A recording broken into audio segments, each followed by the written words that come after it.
share mics. Are you going to stay up here? No. Welcome, everybody. Raise your hand if you want Chris to stay up here as eye candy. Yeah. The people want it, bro. Get your coffee. How's everybody doing? What an intro, Renee. Best intro ever, Renee. I feel like we should start the first session by giving a round of applause and some honor to the team who put it together. Let's just stand up and give the team a round of applause. Tommy, Sarah, Renee, Ryan, Gabrielle. You guys know how much work something like this takes to pull off. Alex. So good. Team, for real, thank you. This is amazing. We are back home in the Noel, and what a good event. You got anything to say? I'm just happy to be here, and I'm happy to see everybody. I don't want this on my table. Sorry. Keep doing that. Nothing else to say? That's it. That's all I... If it's your first event, raise your hand so I can see. All right, get used to the banter. This is like nothing you've ever seen before. The first presentation we're going to do is on content creation. It's called Maverick. I think it's quite good, because I built it. And if you've been to an event before, we usually do Q&A from the very beginning, but we're going to flip it around, and we're going to have Q&A at the end after we go through some of the training, because we're always running out of time. So you can stay here if you want, but I'm probably going to sit down. It's kind of weird having you stand next to me without having anything Well, to do. I am your emotional support. He is, for sure. So we're going to go through this training. You can sit down. Just make sure you take notes, Chris. Okay. In the front. And I'm going to attempt to do something that I feel like is impossible and train you on my process for being a creator, a content creator, a producer, someone who can take information from the world and curate it. It's a good word. How many of you know what curate means? I studied before I got here this morning. In the last 2 months, I've put together probably 200 pages of content. We've written 2 books, webinars, onboarding material. How many of you know that every single one of you that's here is probably here because at some point you were exposed to content? Yes? Somewhere that came from me or Chris. And if you can become a producer, an elite producer, no pun intended, if you can develop the ability to communicate and articulate what you stand for better than anybody else can, then you own your market. Make sense? So, a couple different sections we'll go through. Molly, you okay? You good? Deep, you're creating already. You can tell. We'll go through a couple different sections of this material, and then I want you to write down questions that you have and save them for the very end. Sound good? Yeah. Everybody feeling good? Yeah. We do a lot of things. This is my favorite thing to do. Me and Chris are obviously deep in the real estate world now. We are hiring, and we have so many plates spinning, but I gotta say, this is probably my favorite thing of all of it. It's hanging out with you guys because you're exceptional. And there's something about a room filled with people who are all weird together, and everyone understands this weird drive to be great. And not a lot of times can you find an environment as healthy as this. So thanks for being here. Real quick, learning is the foundation. If you can learn how to learn well, then you are going to make everything else easier when it comes to being a producer. You know what that means? Yeah? It's breaking you up a little bit. James, you know what that means? Nobody's listening to me. It's like I'm telling jokes up here. If you can learn how to learn well, it's going to make everything else easier. Why? Why is that? It expands your brain. It does make you faster. Yeah, that's why speed learning is a thing. 100%. People who have a lot to say typically are those who have learned a lot. And I have a lot to say because I'm always taking in new information. So I'm just going to hit this quick, and there's 4 levels to learning. study well, write well, talk well, and teach. And if you don't have my presentation pulled up, did you guys get the link for the presentation? Derek? This is in the elite group. I have a keynote that I'm actually presenting off of. Because you don't have a phone in front of you or anything. Why don't you have a projector? Because I hate projectors. They're old. We're not in World War II anymore. We have internet. Everybody can connect remote. Are you going to write the stuff on? Who has a laptop? Let's make sure there's a laptop at every table. Pull up the presentation and we will share with each other. It's an actual Zoom link. Yeah.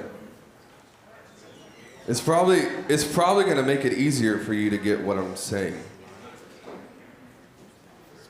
It's all right, Derek. Even the best fall down sometimes. You guys ready? Study well, write well, talk well, and teach well. And I'm going to come back to this multiple times throughout the training because just because you can learn does not necessarily make you a producer, but you can't be a producer unless you have the ability to learn. Here's the second thing I need you to write down while the first table in front of me figures out how to get on the Zoom. 4 levels to my content creation process: consumption, connection, articulation, and creation. This table is stressing me out so much. You're carrying the whole table with you.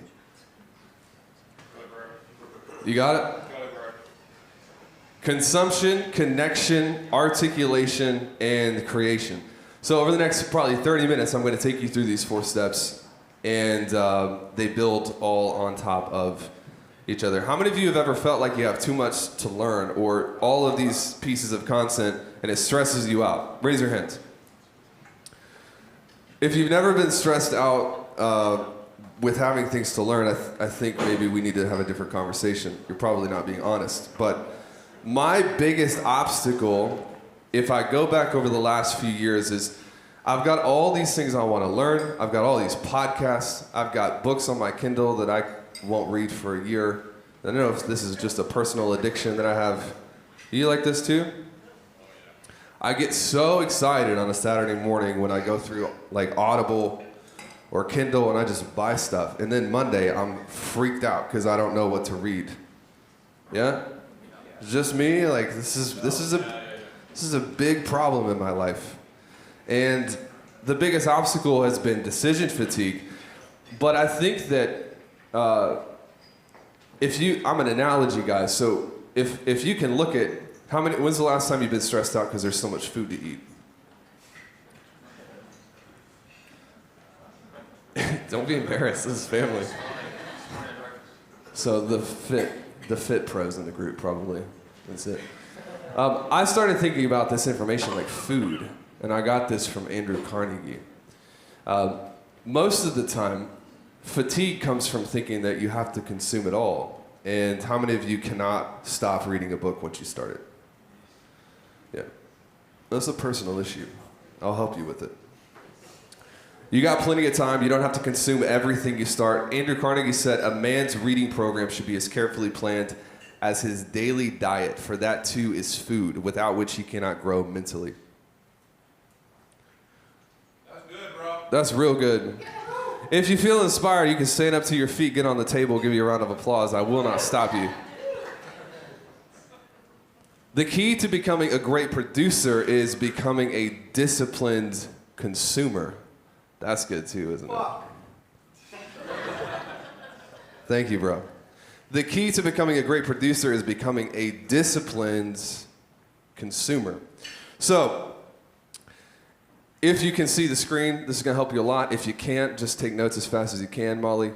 I organized my study diet. I have a study diet now because I don't want to be put in a position where we're at the end of the month and I read a little bit of a million things and have no idea what's going on and none of it was helpful, and that compounds the stress. So I have a study diet that I specifically put together for what I want to learn. Makes sense? Anybody else already have this? Good, so this is helpful, I'm assuming. I organize it in two ways, medium and category. So you can be like, man, Taylor, this is crazy. I don't want to get this deep into my study diet, but this is how I put out 200 pages in the last 2 months and how we create the products and we create the courses. And I have yet to find a marketing team who can keep up with the course creation, but Mike Heiser's working on it. Mike, you here? There he is, right there in the back. Such a good man. Medium and category. Books is medium number 1. Books.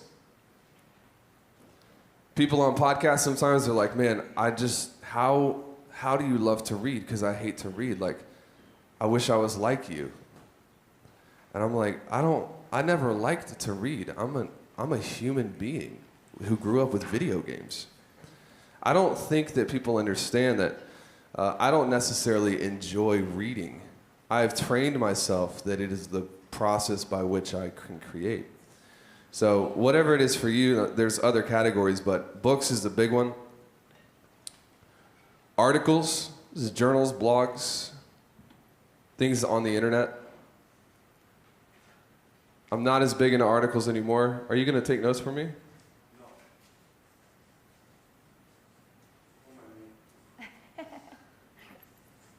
No. It's impossible not to mind you right now. That is? Presentation is mygrowth.biz/gathering. You're watching it? That's correct. Kind of weird to watch. The power of technology. Woo! It's crazy. Course material. So this is trainings, event recordings. You guys know if you're an elite, you have access to all of the recordings from our events, which is exciting and it's also stressful if you don't have a way to organize it. Yes. I think you need to move up closer, man. I like having you here. You're fine, bro. And then podcasts. Anybody listen to podcasts? I love podcasts. Podcasts are one of my favorite things. In fact, who has an iPhone? Let me give you the greatest podcast app of all time. What podcast app do you use? Who said that? How do you know? You saw that from me, didn't you? Oh, okay, cool. You just cheated. Castro. Castro is my favorite podcast app of all time because you can subscribe to podcasts, but then you have a queue that you move individual episodes. I don't want to listen to every single episode of every podcast. When I subscribed to Joe Rogan's podcast, it ruined me for that because I can't listen to all of it. But it stresses me out if it's in my queue and I can't listen to it.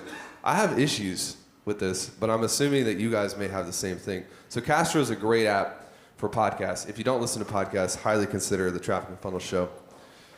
It's pretty good. It's not bad. Books, articles, course material, and podcasts. Is this too low level or too high level? Are you good? You want me to skip around or solid? And then there are 4 categories that I always am reading at the same time. I'm always consuming something out of these 4 categories. A technical/skill set book or training. How many of you were at the event in April 2019 at this hotel? Hands up. You remember what I was studying at the time? Energy. Everything from a technical skill set standpoint was energy. And man, I got into I basically went down a rabbit hole that stopped becoming helpful at a certain point. But real estate, sales, copywriting, digital marketing, advertising, paid ads, these are all skill sets. And you don't want to be learning 7 things at the same time. I think that for entrepreneurs, if the purpose is for you to retain information, you want to select maybe 1 or 2 technical/skill set things to be learning at a time. Make sense? Mindset and self-development. You will never find me in a season that I am not going through something that's just good, classic, basic, Jim Rohn, Tony Robbins, old school, classic mindset material, because mindset material is like food, and you do not eat once, then never eat again. You will never, ever, ever outgrow the need to be taken in good psychology, good vision, Good old-fashioned classic self-help. Make sense? That's why we created Mindset Mondays, is because our coaches were just solving the same things over and over and over again, and most of it was mindset. And we developed this idea for our program that if we can get people addicted to good food, it makes it a lot easier to help people lose weight, right? This is an analogy right off the spot, man. I should be a fit pro. If anybody's hiring, let me know. You think I could do it? All right, technical. And then mindset self-development. Third category, biographies. Who likes biographies? Love biographies. Because when you think your world is hard and you read a biography, you realize you're being a child. Your life is not hard. In fact, it's crazy because we can get caught up in all these media outlets and things like this, but I remember reading Breaking Rockefeller, which is like a biography-ish about how they brought down Standard Oil. And I had a moment when I was reading this book, and I was like, everything in my life is pretty much like easy compared to this. When they started businesses back in the day, have you guys heard me talk about how we started businesses 200 years ago? Yeah? Like, credit wasn't available. They ran credit based on your last name. So if your grandfather didn't pay back a loan, you couldn't have credit.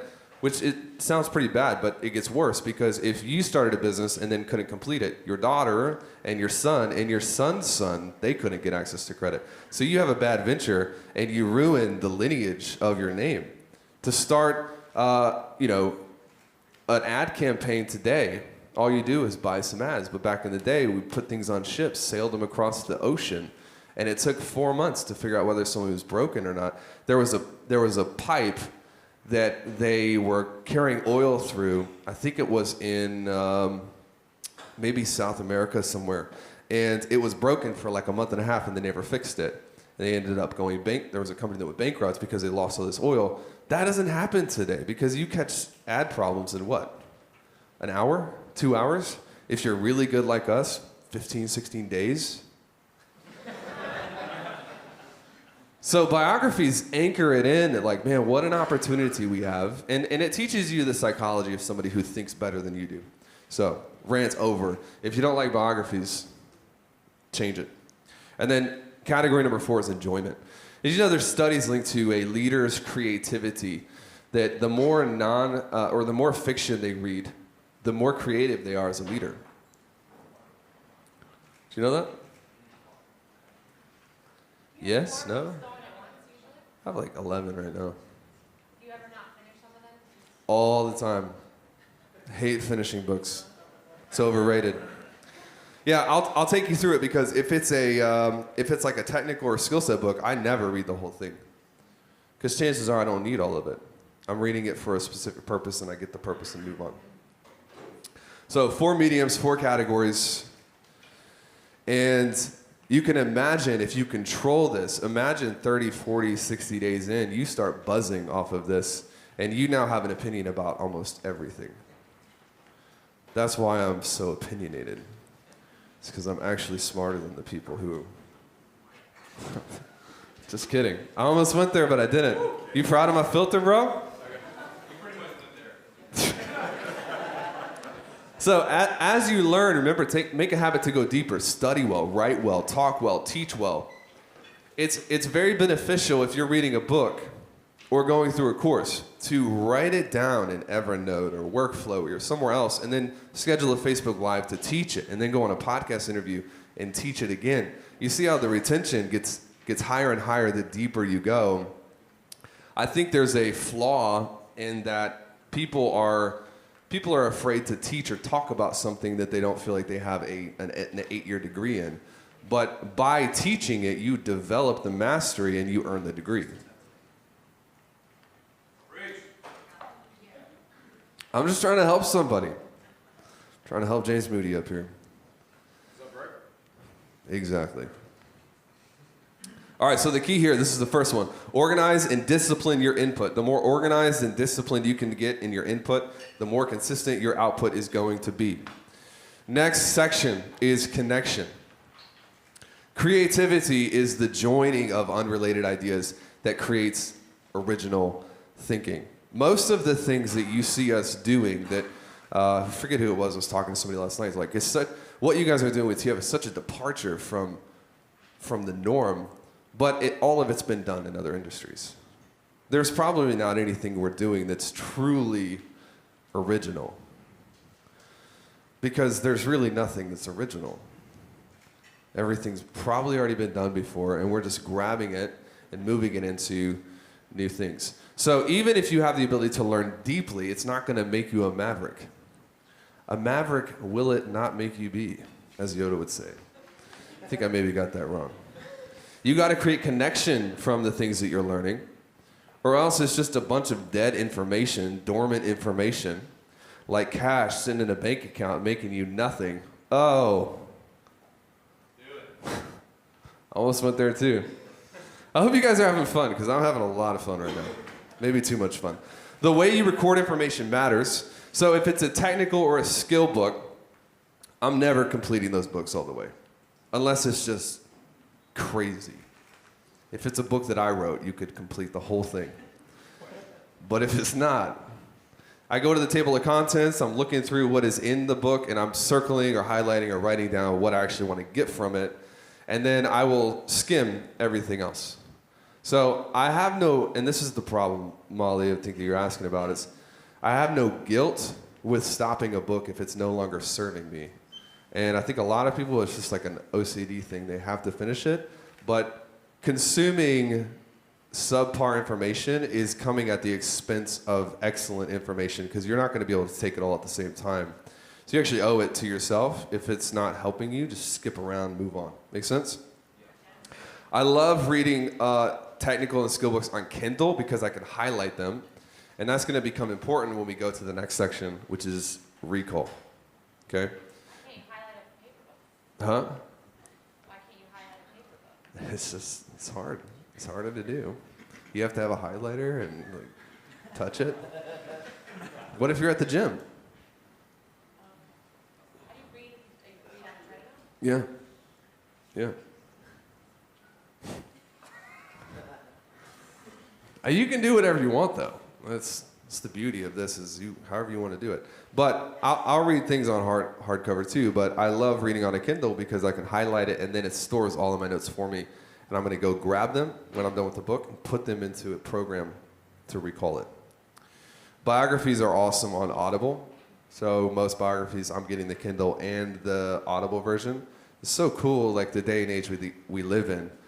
Like, imagine trying to learn the same thing 100 years ago. It's just, you're going to have to work a lot harder.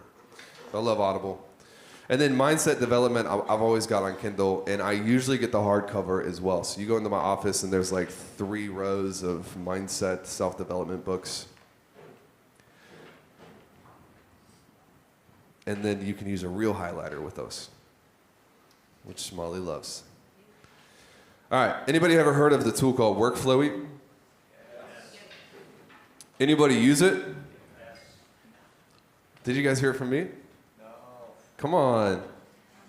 Workflow is probably my favorite tool in my arsenal. So if you look at the presentation, you can see pictures of how I record my notes inside of Workflowy. Can everybody see that?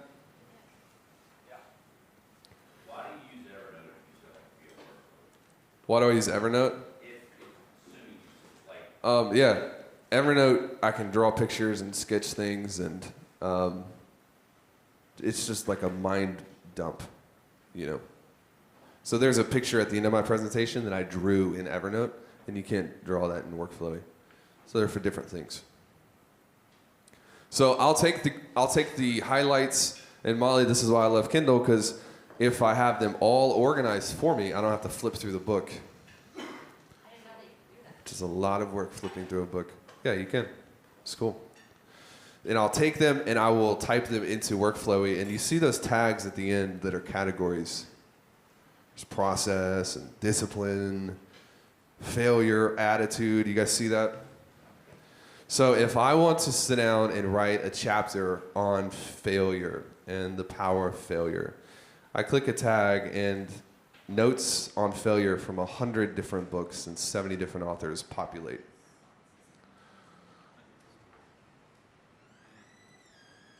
Yep. You'll manually adding those tags to workflow. Yep. Yep. It's crazy. So the purpose is here is just how you can you recall information easily, or I mean, are you going to go through 6 hours trying to hunt for a book you read in 1994? And it's like, no, I don't have time to do it. This is called it's basically a variation of like a common. What is, Chris? You know what that's called? Who wrote Obstacles the Way? Commonplace book. Yeah. If you get Ryan Holiday, you guys heard of that? He uses like index cards. And I was like, can't do that. I hate index cards. So I just use this because it's 2020. I think. Huh? You buy his course. Mm-mm. I didn't know he had a course. Yeah, on this. Really? I'm not bought it. Just wondering. You should get it. Dude. You should get it and put it into your study diet. Got this, dude. This is awesome. So my workflow has like everything I've ever read, all the books I've ever read. And I usually go through once a month, and any highlights that I have, I'll put them in there, and I'll organize them by the author, and then I'll tag them. You just do that for your technical books, right? You're not doing this for fiction, Not fiction, no. right? But I do it for like mindset. Anything that I read that I'm like, this is amazing. I need to remember this. It will go in here. Yeah. The problem with Audible is you can bookmark, but you can't really retrieve it the same way. So if I do hear it on Audible, I just will bookmark it, then I'll go to Kindle and highlight it. So pretty much every book on Audible you'll have in another format. On Kindle, yeah. Yep. Is this helpful so far? Cool. All right, so same thing with a physical book. I'll do the same thing, but I'll type it. But notice the levels of learning. So I'm studying, but then I'm also writing it down and workflowing. My retention is going up just by the process of doing this system. So it's easy for me to teach it. It's easier for me to recall it because I'm learning on different levels. Make sense, Pete? Bro. I love you, Pete. Any questions on this so far?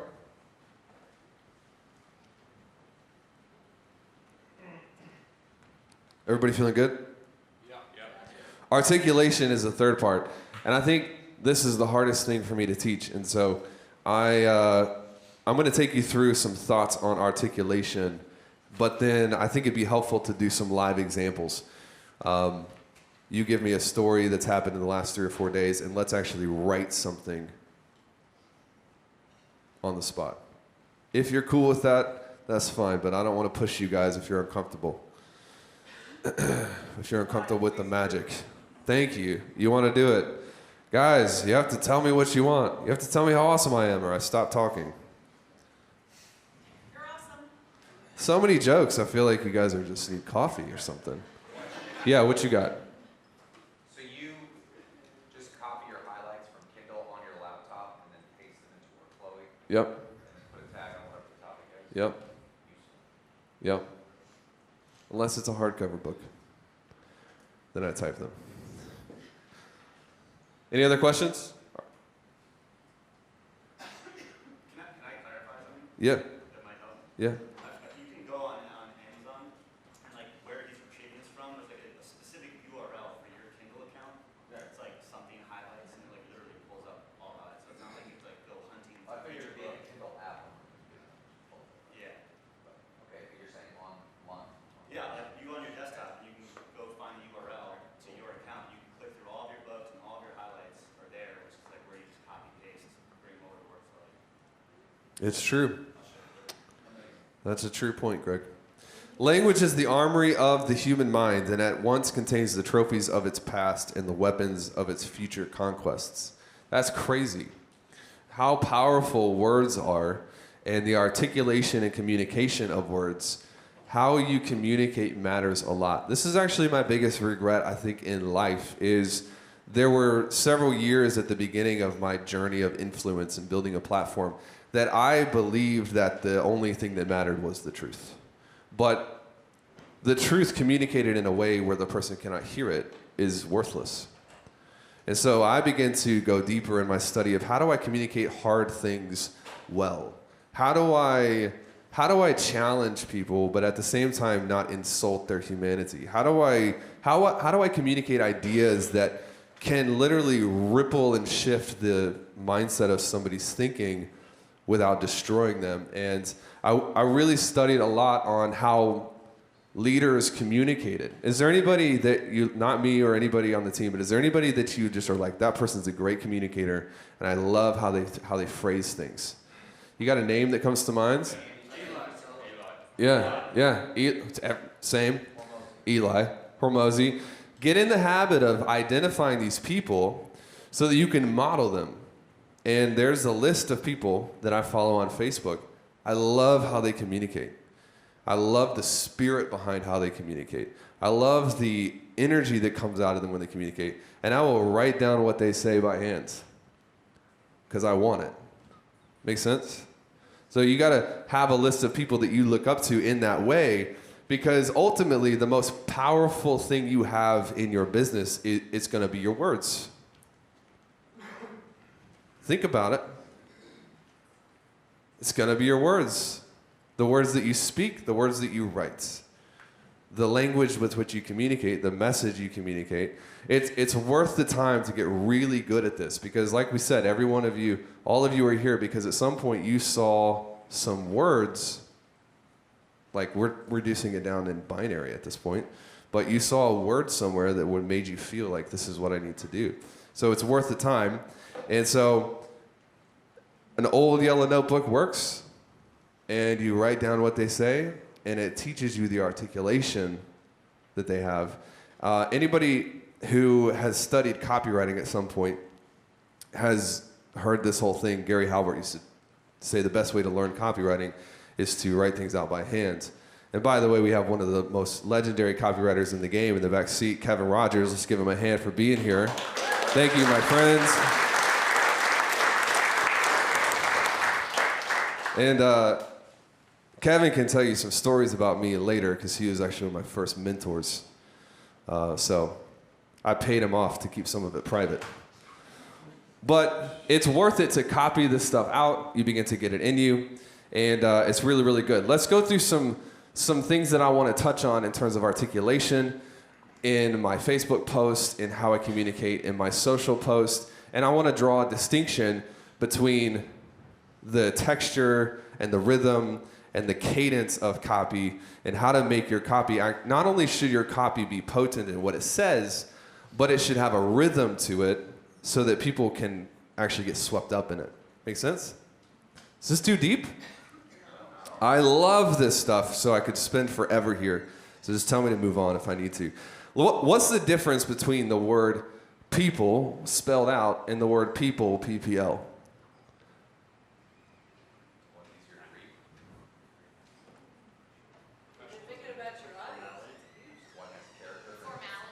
Yeah. Yeah. How many of you see my posts where I abbreviate the word people? Yeah. Matt Green is always like, why are you doing this? It's so unprofessional. So I do this thing instinctually, and so that's why this is so hard, is because I've studied words and I've copied out all of these things. So I've had to go back and learn, why am I doing this? Because I don't really understand myself why I use people spelled out versus PPL. But a lot of times, the length of the word will draw attention to the sentence, or you'll just skip over it. And so if I'm saying people are this, or I'm saying you got to understand people are this. With one, I'm drawing attention, it's very pointed, and people will slow down to read the word. If it's abbreviated, people are going to read it faster, they're going to skip over. The sentence is less valuable. What's the difference between you want to and you wanna? Huh? Bad grammar? Yeah. Yeah? Different emotion. Way different emotion, right? You want to is an indirect command as well. You want to make a lot of money versus How many of you know you want to make a lot of money? One is a command, one is an assumption. Right?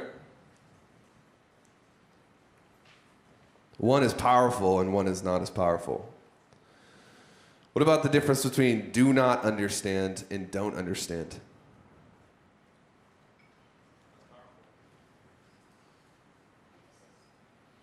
Do not understand what's more. Punch. There's tempo in do not understand. Do not understand is also an indirect command.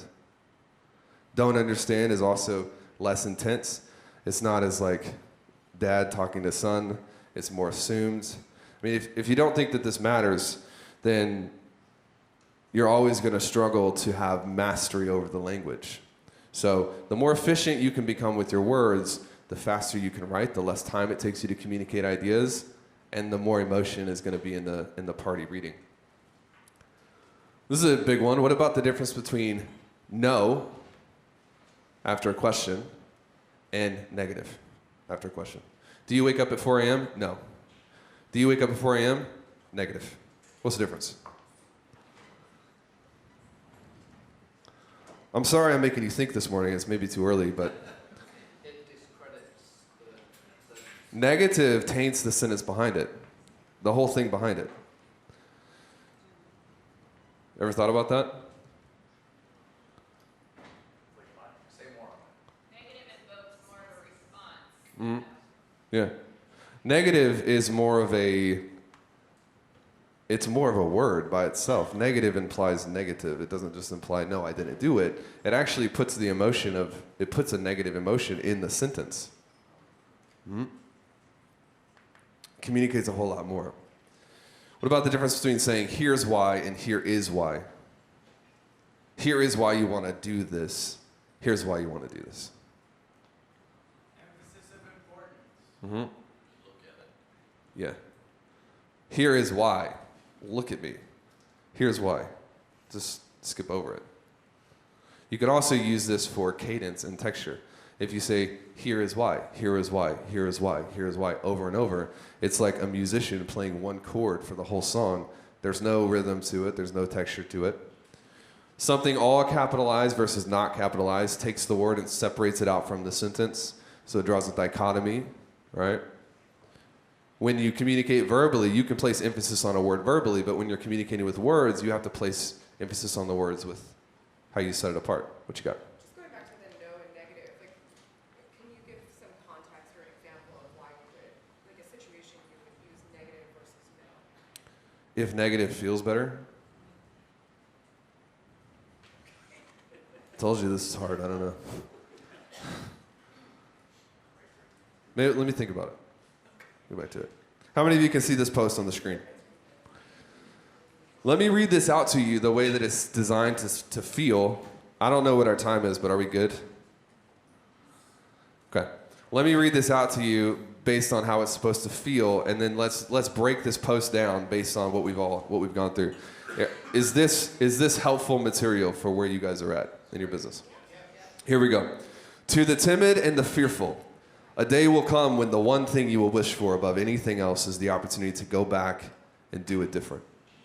You will crave with every fiber of your soul for the impossible chance to go back, knowing what you know now to change things. You'll dream of what it would have been like to be stronger, what it could have felt like to have the courage to risk something for a worthy cause.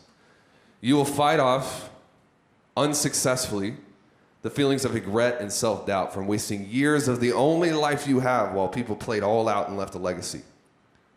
Pause. How do you feel? Huh? Try not reading the rest of that after you get that far. And you should start feeling a little bit of like the gravity of what you're doing and where you are. We'll go back and talk about why in a minute. You will remember the journal entries and the memories of when you swore you were doing what was safe and prudent, but really you were weak and simply afraid of losing. In your attempt to never lose, you will ensure your greatest loss of all time, having never actually lived. I am playing all out, both now, tomorrow, and the day after. When I make decisions that don't turn out well, I still get a W because I learned from it. And at least I know that one day, I won't regret not trying. Pause. How do you feel? Excited. Inspired. Give me the chills. Eh. Hopefully pretty moved. Hopefully one of you in here is crying, but no word, no pressure. Now, but I've created a dichotomy as well, because now I'm saying this is what you will do, but I will do this. And so now I am in a leadership position, but I'm not doing it derogatorily, because I didn't open the post saying you are weak.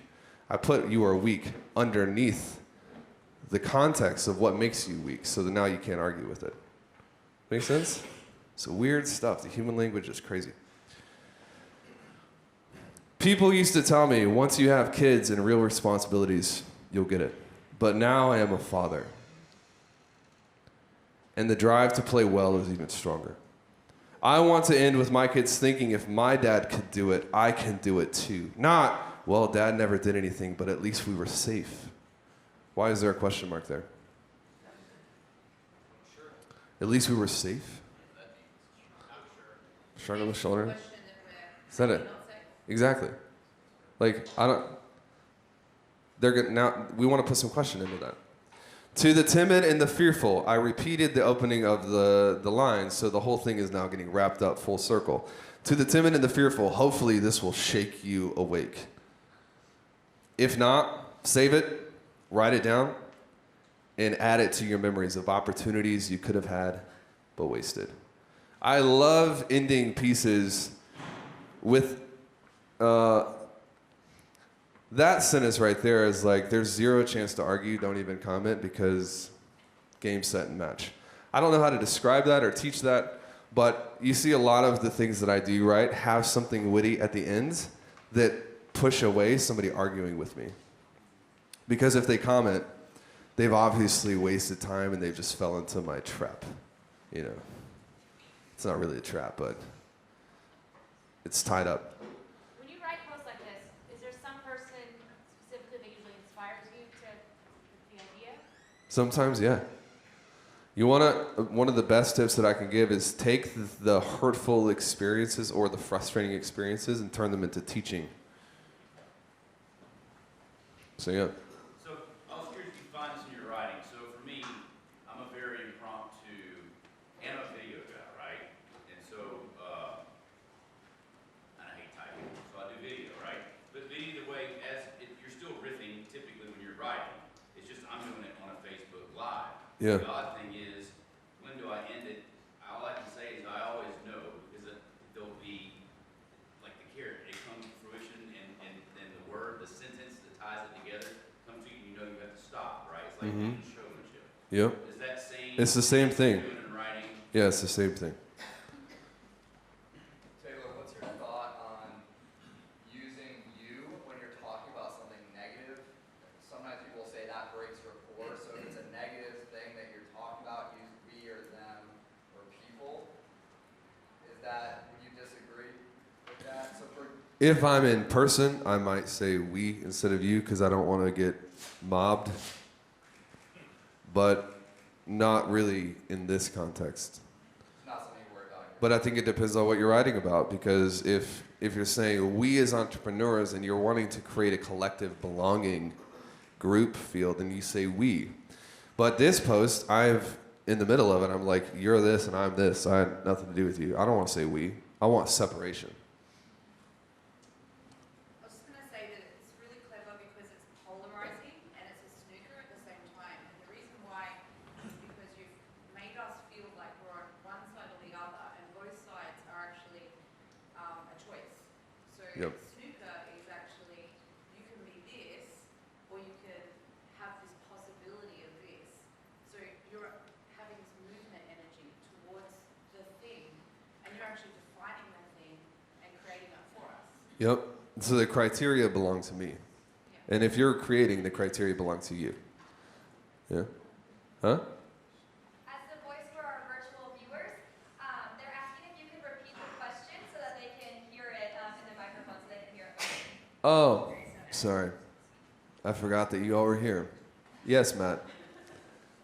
How often, in terms of ratio, are you like, I'm in full flow, I'm going to just make this organic out right now in post, versus I'm feeling inspired, I'm going to Yeah. So his question was, how often are you banging through it and making yourself do it versus how often are you in flow? If this is the first 2 weeks you've ever decided to become a producer, it's all going to be push. But now it's all flow. So if I don't feel like writing, I don't write. But I feel like writing at least once a day, whether I feel like it or not. There's the secret. That was actually pretty good. All right, so if you go through and you copy this post out, what you'll notice is there's an intro. You will wish, you will crave, you'll dream, you'll fight off. So I'm not using the same thing all the time. There's a texture to this copy, right? And in fact, if Greg Hickman stood up and read it, he might read it with different emotion, but the rhythm would be good. It would feel good coming out. They teach you when you're writing copy to write like you talk, you know? And so you can see there's really no difference between me reading this and typing it because it's the same language. I'm writing it as if I were speaking it, and it's going into words.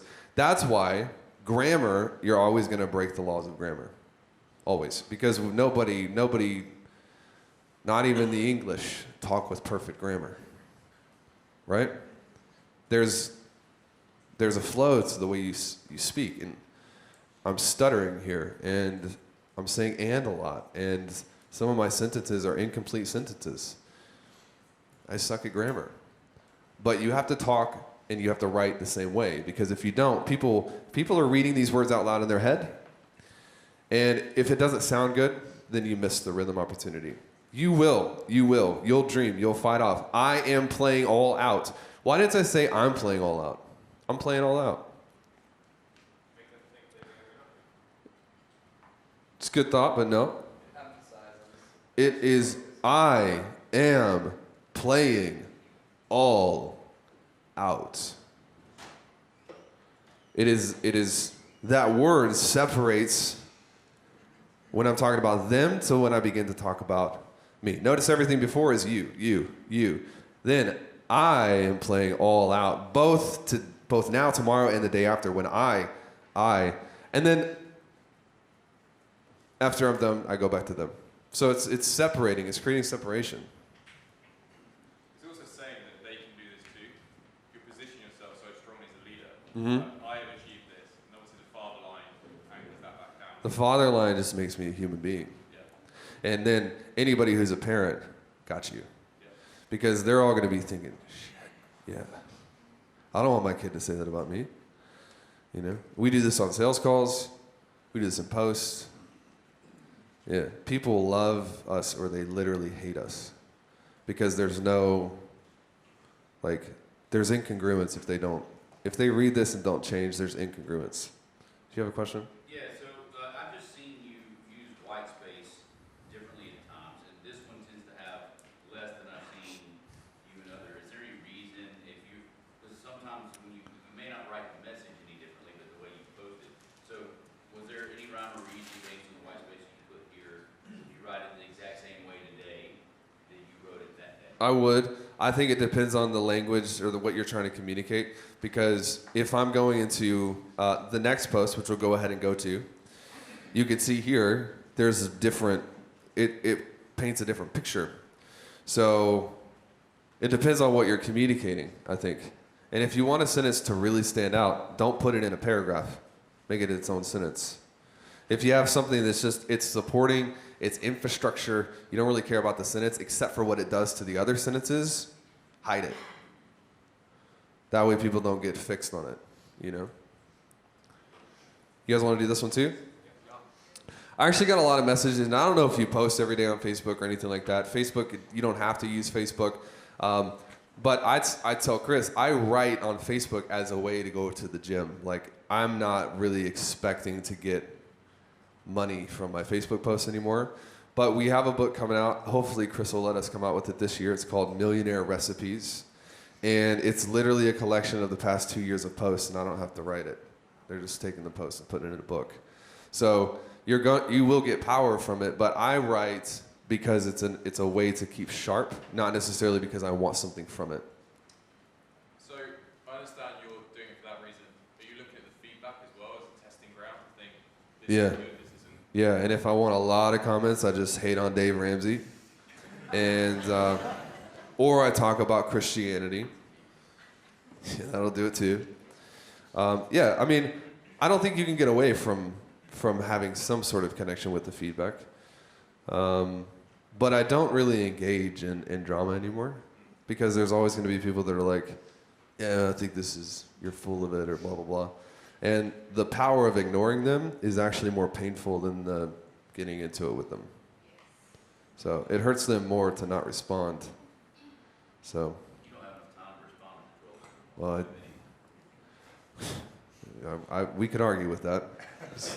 I've done it before. Yeah. Like text versus video, do you find that one is more powerful than the other at all? No. I know there are people out there that think everything's going video, but it's not true. Because some people want to not have headphones in, and they want to just read. So I just think it depends on kind of what you like to do. For me, everything started with words. My sales ability started with copywriting. My presentation ability, you see here, the way I'm communicating, all came from my study of language and words. I didn't get good at video and then try to figure out what words mean. So I think video is like probably the second or third. And you should start with learning how to command and control words, because that's where it all comes from. You said you use Facebook to not necessarily expect anything back. I'm using Facebook absolutely to expect things back. I mean, that's how I'm like getting content out there in the space that I'm at. We're obviously different spaces, so like, what kind of frame of mind should I be coming at it more from like where you're at? I mean, we're obviously different. Should I be coming at it from like I want a response, I want Yeah. to sign up? Well, thought leadership and then like marketing is a little bit of a different game. Like if you go into our 2 steps, they're marketing posts. I absolutely want a response. But the cadence is the same. The white space is the same. The way that sometimes we'll create separation, you and me, is the same. The way that we will have a big rant at the beginning and then separate the post in half, and then everything underneath you. That's cadence, that's texture and rhythm. We'll do the same thing. Can you define dun? Yeah. I am playing all out. When somebody reads it out loud, they're probably going to slow down at that point, because there's a shorter way to say that, and we chose the longer way. Trying to think of, I don't know what our most popular 2-step would be. I don't see any sales guys. Barriers, probably, isn't it? Huh? He is. I don't even know what pricing one is. It's the one that's like, are you charging less than 7,000? Yeah. Oh, evolution of service. Yeah, if we pulled that one up, I bet you would find the same things. And you should copy those out. You should totally copy those out, because they work pretty well. Your 2 steps are very different to the first post you showed us. Yes. Try making that kind of emotive post into a 2-step. Yeah. Did not perform as well. No, it didn't. They didn't perform the same way. But you're communicating to like somebody's prefrontal cortex, and the other you're communicating to them from fear. Like that, the one before is more of a primal, you should feel it in your gut, versus like use your brain to think math. It's a little bit different. Why do you do more of your thought leadership on your own page versus in your group? Well, I do sometimes do it in the group if I get tired of the group and want people to leave. But for real, you've seen that, haven't you?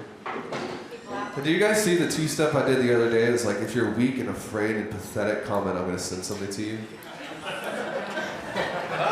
You didn't see that? I think I commented. You commented? I think I did. Oh, you better check to make sure you're still in the group. Yeah, I still do thought leadership from the group, but I think my personal wall is me evolving who I want to follow me. I'm not posting to get TF clients anymore. That's not really my thing. Now I'm posting to get wealth cap clients. So you can see, like, I changed my brand at the end of December, and I'm still building on it. But I'm not talking about how, it's worth the risk to hire a good mentor, because I don't care about that anymore. I'm posting about how if you have $600,000 in cash, it's probably costing you a lot of money to keep it, and it's a totally different. So you can control who's paying attention to you by what you talk about. And if we get a lot of objections from our sales team, I will go on rants in the group dealing with it, and then they'll tag people in those rants. So yeah, it works on some people and doesn't. It backfires on others. But does that make sense? Do you feel like you should be posting different types of content depending on how established you are in the market? Because Andrew, he has like the child, teen, and adult. Yeah, that's pretty smart. So does it mean that depending on how established you are in the market, you should be focusing on posting different types of content? I think you should be. So the way I would say that would be more of a traditional, the triangle of sophistication, or the levels of sophistication, and people at the top are like sophisticated and people at the bottom are problem unaware, market unaware. I think you need to be talking to all of them a little bit, but not at the same time. Because you always want to be building new market, and then you always want to be converting warm market, but you can't do that in the same posts, because you'll just make them both feel like you're irrelevant. Yeah. Your level of sophistication in copywriting is much higher. Like a lot of copywriters, like Mitch Miller, for example, says everything he wants to be a grade 3 reading level. Yours is much more sophisticated than that. Is that purposeful? The problem with grade 3 reading level is Jay Abraham, who is one of the greatest copywriters alive, and he's not a grade 3. Have you guys read Jay Abraham's stuff? There's words I didn't even know were real in his stuff. So I know where he's coming from, but yeah, dude, I think if you want to attract third graders, you write to third grade level. Nothing against that. I'm not going to say it's wrong or right. There is something to be said for not trying to wow your market intellectually, but communicate to their heart and their pain and their problems. But I think that would be more of a philosophical thing than it is a tactical thing. So. Your 2 steps again seem like more third grade, whereas these posts much higher. Is that intentional? Probably not as much. It's probably just a normal thing. Like, it's probably just obeying that principle of making it simpler, because I need somebody to respond. So in the years of coaching and training and whatnot that you guys have invested in, was you obviously developed intentionally, unintentionally. I'm starting to give 30 adjectives like Jay after I listen to him. Exactly. But so you got this organic 2-step, the terminology, and so you're basically taking copywriting and putting it into selling via blogs on Facebook. Was there a particular coach, or because I don't know if there's like a cult that I don't currently subscribe to that you've discovered prior to this, or is that something you guys kind of pseudo-developed here as part of building TNF? Pseudo-develops what? Well, so like maybe some of the terms via 2-step, like it's obviously become a system here. I guess my question is, were there other people that were kind of teaching to turn you on to some of this and then you expanded upon it? Or is this something you guys have just kind of organically been doing collectively and then just started realizing, oh, this is what we're doing, this is what's working, etc.? The only one who I think was doing it well like 4 years ago was like Travis Sago, if you know who that is. And he's a brilliant copywriter, brilliant strategist, and he had this thing where he was building like Facebook groups that had like 300 people and was making like 200 grand a month from them, stuff like that. But the difference was he was doing, it was like 2 steps where people would request something and then he would send them sales letters over Messenger. It's a little bit of a different strategy. So the actual 2-step process that has become known 2-step process today was like probably a hybrid of Travis's stuff, and then also a hybrid of like, we have a whole big sales team and we need to feed them. And ads, they're not really consistent right now, so we just kind of created it in the middle. Does that answer your question? Yeah, I think Let's hit this post real fast. You guys see this?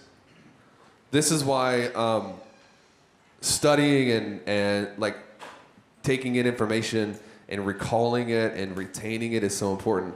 I did get a lot of messages about this post, and people were just like, where did you get this from? I was like, I don't know. I think I made it up. I think I might have created it. And they were like, how? And I wrote this post in like 30 seconds. And I was just going to bed, and I had been studying alter egos and the energy and like identity. And if you don't know our sales training, like we basically hire salespeople like the Navy SEALs, and we strip them of all identity and rebuild them up. It's really intense. We drown them. But I like went all into it because after energy, I just started studying leadership and like, you know, just weird performance enhancement things. And I was like, this is the levels of how people, like everything is pain or pleasure, right? This is the levels of pleasure. This is where your self-worth comes from. And you can see the cadence is different here because I'm using bullets. But if we actually go into, this is one of my favorite tactics to use, is creating self-identification so that somebody can easily read something and they can self-identify with this is me or this is not me. I think the lazy way to do this, which I'm all for lazy tactics every once in a while. Sometimes I do it. But I think the lazy way to do it is like for coaches and consultants, : That's not really self-identification because they've seen that a million times. Or if, you know, we did this on Evolution of Service. If you charge less than $7,000, there's a little bit of self-identification there. It's a little less lazy because it's actually got stuff in it. But you don't always need this at the top of your messages. You can put it in the middle. So check this out. Level 1 self-worth comes from things. Pause. How many of you want to say that your self-worth comes from things right now? Be honest. It's not something you're like, yeah, me. Like all I care about is stuff. Nobody wants to do that. But symptoms: chronic burnout, ego and short-term thinking, fear. How many of you have operated out of fear? Raise your hands. Me too. Here's the problem. If I just say, hey, if you're motivated by things, nobody wants to raise their hand, but now you're categorically placed into that based on your emotions. Again, you're like, how? Did you think about this? No, this is 30 seconds instinctual, which is why consumption and recall and retention are so important. Once you get this stuff in you, it naturally comes out of you. Make sense? Level 2, self-worth comes from people. Pause. Who wants to say your self-worth comes from people? It's a little better than things. I'm cool with that at times, but let's see. Symptoms: people-pleasing. Raise your hand if you struggled with it. All right. Need for control. Raise your hand if you struggle with it. I'm so proud that we are willing to just throw our shit out there, guys, together. This is one big family. High drive, low patience, and disregard for anything or anyone that slows you down. I'm placing you into here whether you like it or not.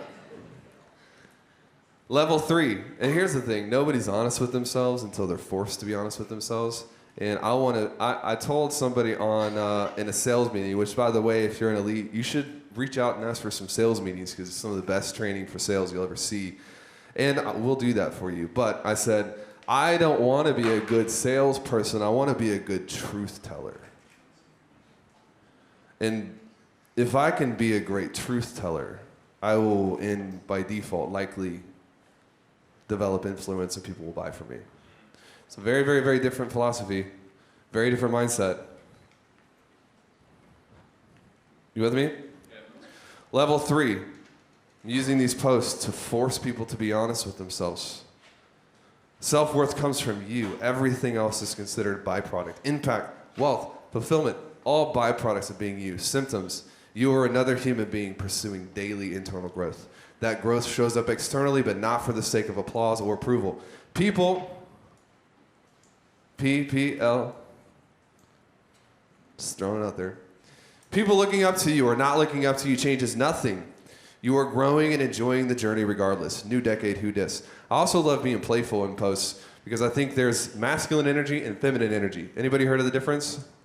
Masculine energy just sets everything on fire and runs. And feminine energy tends to have a little bit more playfulness, but they struggle sometimes to stand against. So you are going to be the best version of yourself if you embrace both. We can go on a tangent here, because July and August, I only studied masculine and feminine energy. It was pretty interesting. Playfulness is a feminine thing. You absolutely want to be playful. If you say, I don't have money right now, masculine energy says, well, why are you poor? Isn't that a choice? Feminine energy says, well, tell me what that means. Like, are you living in a tent, or are you like eating and stuff? Like, what? Are you okay? And I'm gonna get an answer because I'm being playful and I'm not telling you, you know. This is so big because your sales ability is largely a communication ability, and if you learn how to communicate to both people, I was training one of our sales guys how to, like, the differences between enrolling a 17-year-old new business owner and a 58-year-old grandmother, and he was like, I never heard of the difference between the two. Like, you can't talk to those people the same way. So grandmother will kill you. Literally kill you. She had kids and she's like, but the 17-year-old's totally different emotion. You gotta learn the difference. Good? Yeah. Questions? Yep. On the masculine and feminine energy, like, so you're talking to the same type of person, but they accept what you're talking to them differently. This person responds to feminine, this person responds to masculine. What are things that you see that, like, how do you identify that, I guess is the question, when you're talking to somebody? Whether they're masculine or feminine? Yeah, like in a moment, like I've heard some sales calls where, like Peyton, for example, will talk about, you know, feminine energy on a call or whatever. Like, how do you identify those things? Well, it doesn't have a lot to do with boy or girl, believe it or not, because there's a lot of girls who kick your ass because they're totally alpha masculine energy, and then vice versa. But like the things that are important to a masculine versus feminine are way different. Like a feminine energy trying to get excited about setting money records is probably not happening. So if you're talking to somebody who's a guy who has strong, like a high sense of he's connected to his feminine self, then you're like, we have clients doing 200 grand a month and so easy, you can make all this money. They're not going to be motivated by that. So I think you can tap into what's important to people. Not that masculine energy doesn't care about people or vice versa. This is just a dance. I think everybody has a little bit of both though. And so more than likely, if you default to the middle, you'll probably be more consistently good. And if you guys want to talk about it, you're just going to have to pull it out of me because it's been like 6 months. It's a good question. Yeah. What's your thoughts on emojis? Emojis? Love emojis. You see my Christmas tree here? But on the other ones you didn't. I am at one with the emojis. I think emojis actually, by default, is more of a playful energy because it's like an emoji. So if timid and the fearful post, like there's not a lot of place there for like playfulness. Like, you suck, you let your family down, Christmas tree. You know, that would be weird. So I think if you're being playful, there's definitely a place for it. Have you seen the Emoji Movie? No. Your daughter's not old enough. There's a movie. It's the Emoji Movie. It's Really? hilarious. You should watch it. Okay, well, she watched Frozen for the first time and was infatuated with it.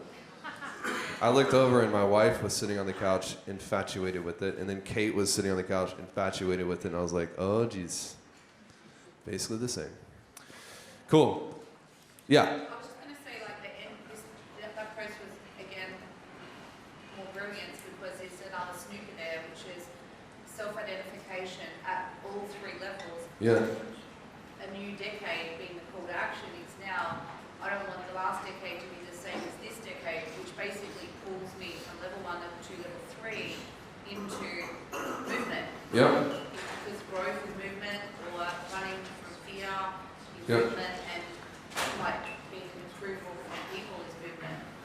Another small strategy it's snuck in there, is give them choices but control the choices.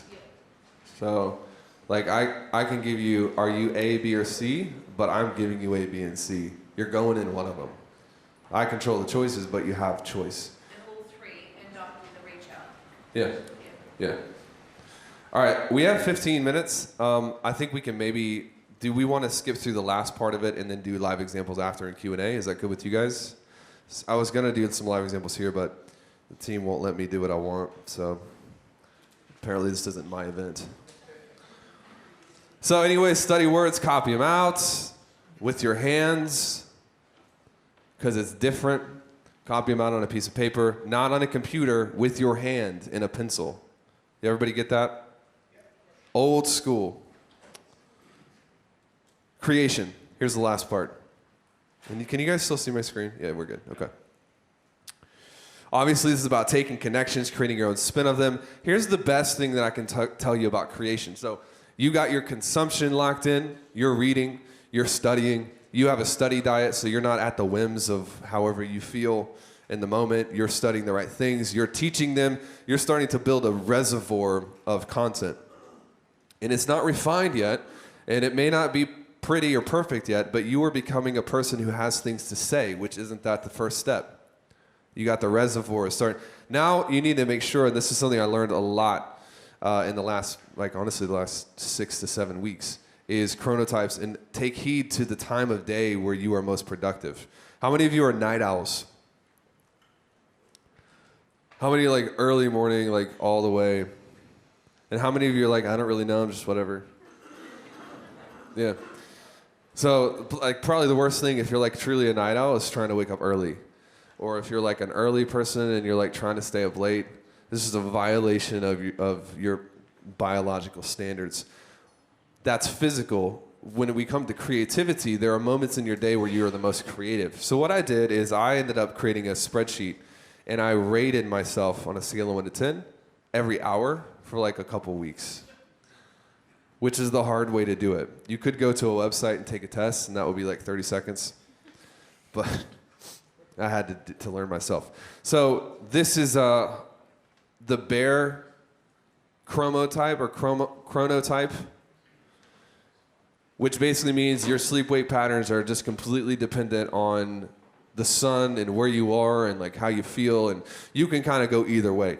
So this is actually the most popular of every type, which is funny because when I asked who's an early bird, everyone, 80%, then who's a night owl, 80%, and then 3 people were in the middle. But chances are 80% of you are bears, which you're just in the middle. You don't really know, you just do whatever. Is this your spirit animal? No, this is your chronotype. Well, we can do a spirit animal training if you want later.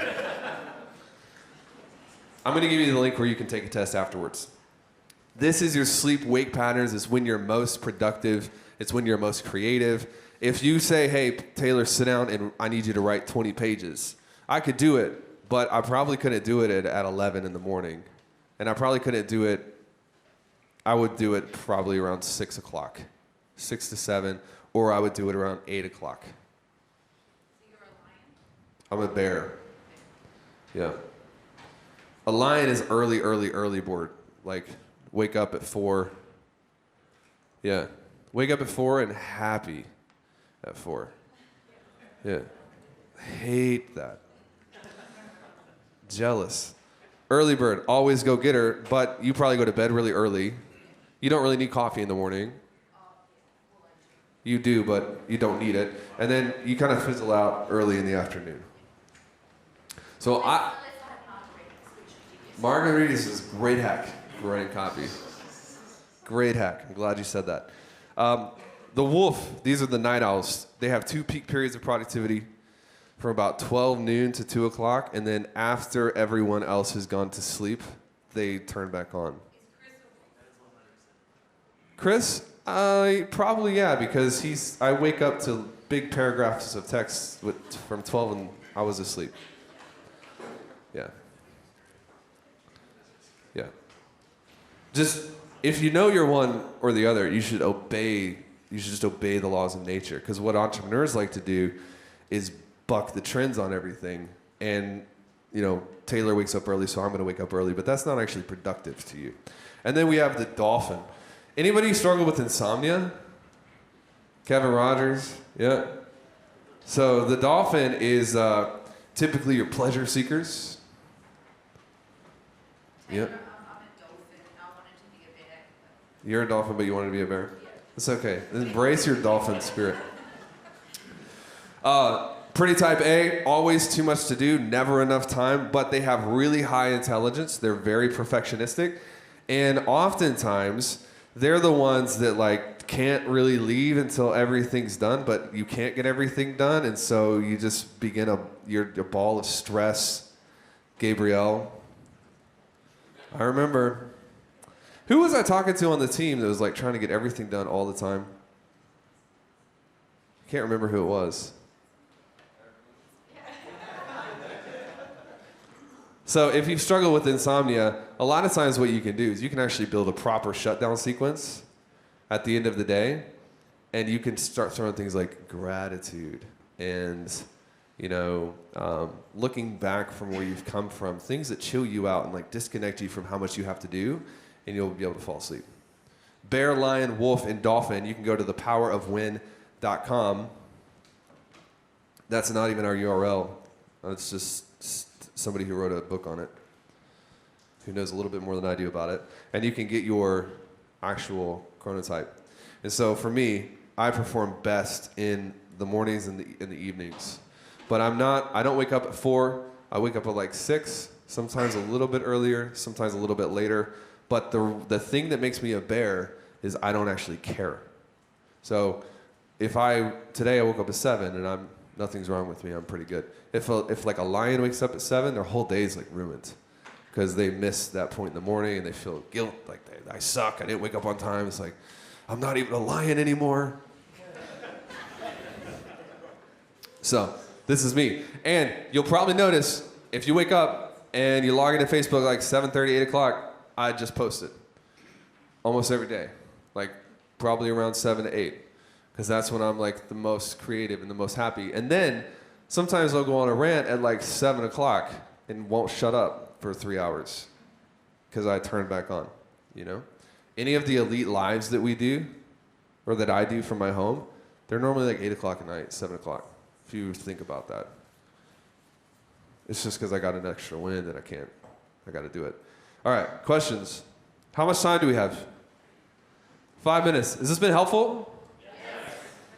Anybody have questions or things they want to talk about? I'll start with you. Do you have any like anchors or trinkets when it comes to writing? Like a cup of coffee? Is there anything you always have? I don't for writing particularly, but I do have trinkets in my office that I think put me in state. You show? Yeah.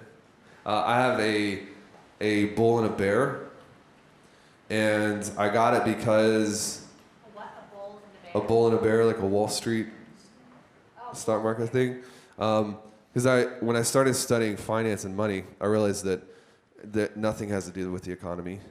The economy doesn't make people poor or lose everything. People make themselves poor by not knowing how to prepare for the economy. And so when I see that, I'm like, it just puts me into a state where I'm like, I'm in total control all the time. I'm in control. My choices put me in control, not circumstances. And so it does a lot of things for me. It just reorients me on circumstances are kind of irrelevant because people get rich in the bull market and in the bear market and everywhere in between, but it's because of them, not because of the market. I have a picture of Atlas with, Ashton has the same exact one, we didn't even talk about it, with the world on his back. You made a Facebook ad, right? Huh? You made a Facebook ad. Yeah, that's the one, the Facebook ad. So that's a trigger for me of just like, my life is pressure. So if I want to go to McDonald's, I can do that. There's probably no pressure. But I want to be the guy who you can put the world on my back, and I'm going to be okay because it's just what I do. Nothing crazy, nothing special. There's nothing special about me. It's just what I do. You know? Is there a process that you try to do to get in their mind, or you just start writing like? You know, what I would actually tell you to do is buy a book on this, and I love this book. It's called The Alter Ego Effect. Anybody read that? It's by a guy named Todd Herman, and he's pretty smart on all that. And he doesn't call them trinkets, but it doesn't matter. It's the same thing, and he goes into a lot of detail. As far as your actual consumption of material, how much time do you allocate? How do you fit it in? What are your strategies for that? Probably about 30 minutes a day on weekdays, and 3 to 6 hours on weekends.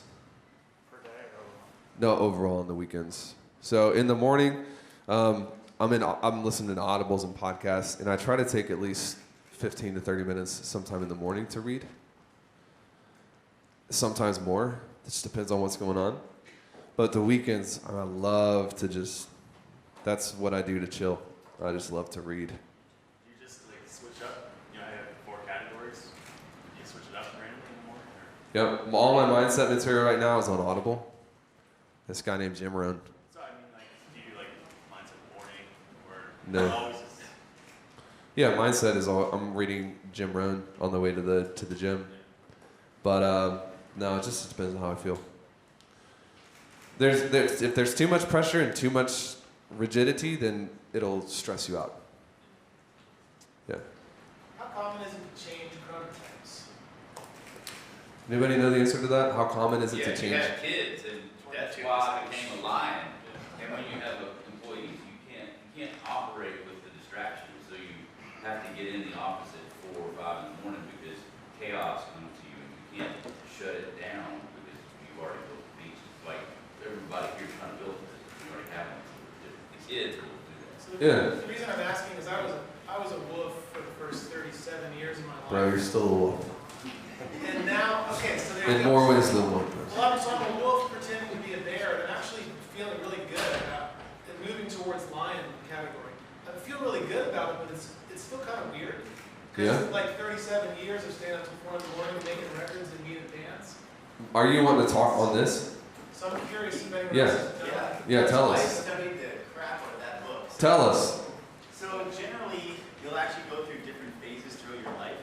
So as like a general rule of thumb, when you're a baby, Take that mic, bro. Own your power. when you're a baby to like being like a small kid, you're a lion. Kids get up really early, they go down really early, and then when you get into your teens, you'll actually shift usually towards a wolf, because teenagers, they want to be up all night, you know, whatever, watching YouTube and stuff, and then as you become more like into your 20s and 30s, you'll actually start going to bed earlier, and you'll shift more into a bear mode, and then when you get older, sometimes you can actually shift towards being a lion again. You'll notice a lot of older folk, or you know, when you get into your senior years, you just start getting up early and going to bed early again. So that's kind of like the general cycle, but everybody's different and unique in their own way.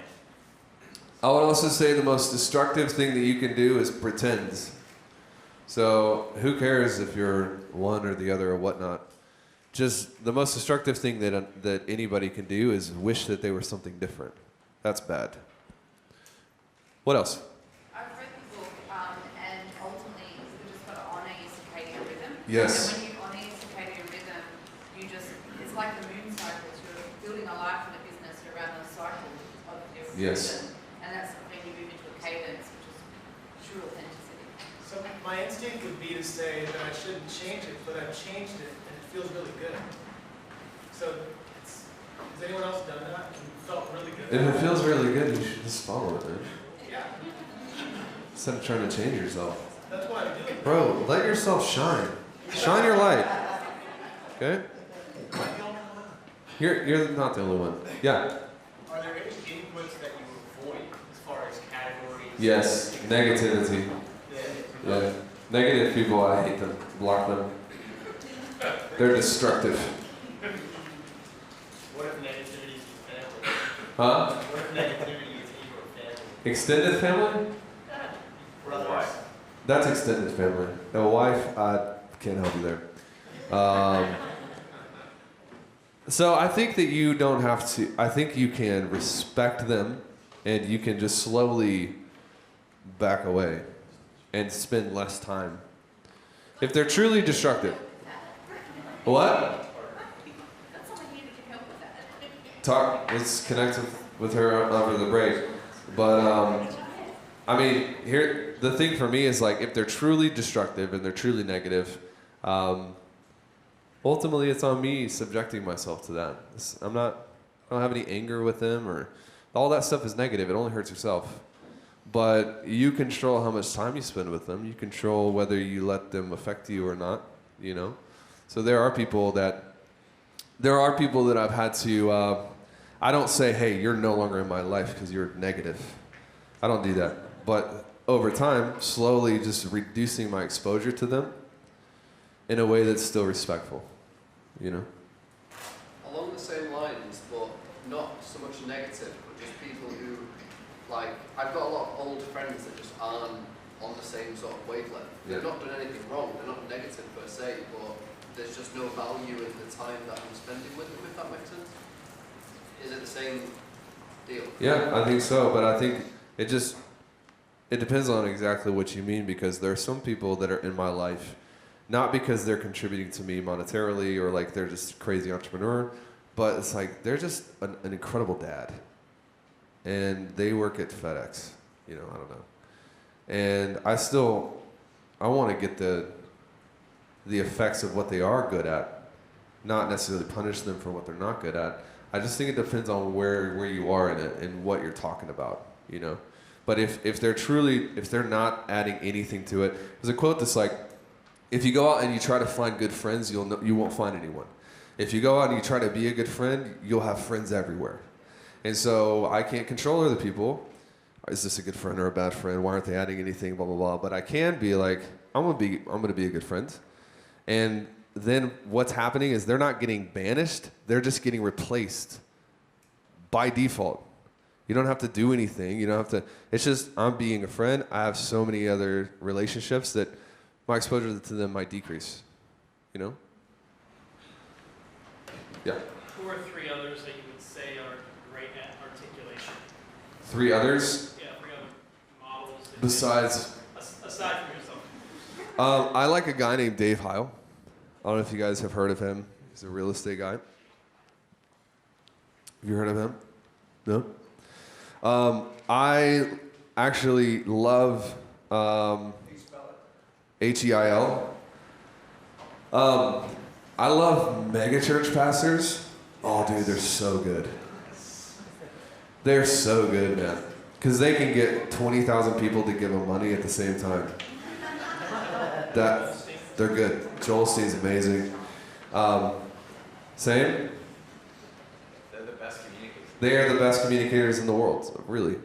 Like the way that I love listening to sermons, and I love modeling how they package up and phrase things. Because think about, how long has the Bible been around? Really long time. And then we have all these sermons preached all the time. How many times can you say the same thing about the same book? Like, they are masters at creating all the time, you know? Weren't expecting that, were you? It's okay, bro. I'll do that from time to time. Anybody else? We have 2 minutes. So I'm now on the line.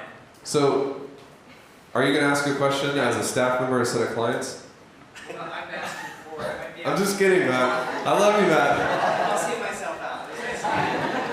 So I'm a lion. I protect my sleep like crazy. So I guess my question for you is, how often do you deviate throughout the year from your bedtime to wake up? Bro, before Kate, never, ever. After Kate, I don't remember what a sleep schedule is, so I just go with the flow. I don't know if anyone else can relate to that, but I had to suspend the olds to make room for the new. Anybody else? How do you balance or think about balancing learning versus implementing? And what I mean is, I feel like sometimes the more I'm learning, the more inputs I have, the less I kind of can implement, because I'm feeling like... Are you honoring the 4 categories?